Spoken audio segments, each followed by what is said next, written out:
is our crazy neighbors matchup of Norman Bates versus Hannibal Lecter.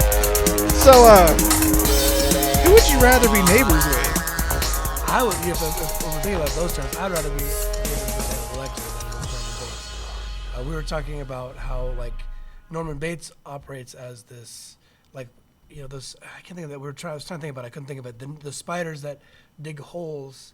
Trapdoor spider. Thank you. I couldn't think of the word for it. How did I know that? Yeah, that's amazing. You were like right on the money with that too. Trapdoor spiders were like, you can be any other part of the forest as a bug, no problem, and you come meandering by this one little spot, wrong place, wrong time, and then you're in a heap of trouble. Whereas with Lecter, he's extremely selective. It's not as though it's like anybody who crosses his path is going to die, because it's very shown, you know, with Manhunter and the Silence of the Lambs and all that stuff.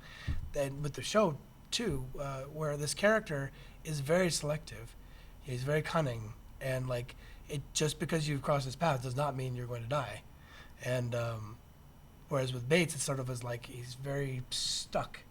There's one spot, and you just don't want to be near that spot. Yeah. Well, no, go ahead. Go ahead. I was going to say I'd rather live near Norman Bates because literally, because if you look at the films, in particular Psycho, we would basically pose no threat to him. That's true. Because the whole threat from Norman Bates is when he is sexually aroused by a woman, and you know, neither of us are that pretty. So the whole thing is it's his sexual frustration, right?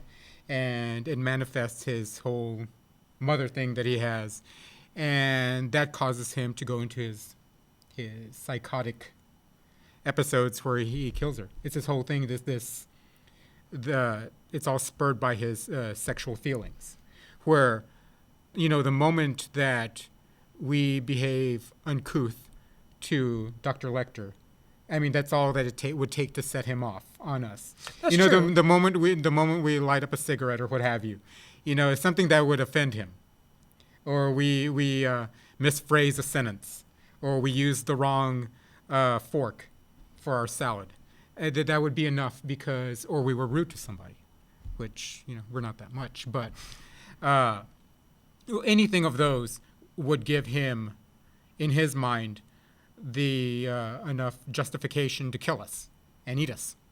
And, you know, he might even call Norman over for dinner, because Norman is, you know, intelligent, and he has very good manners taught by his mother. So, you know, I could actually see them getting along. Well, you know, if you take it beyond the first, which I don't know if it's fair to do, because the original is such a beautiful movie. Original Psycho is such a wonderful film. If you look at the later ones, Psycho 2, 3, 4, whatever else, which 4, by the way, is called The Beginning, which is really funny.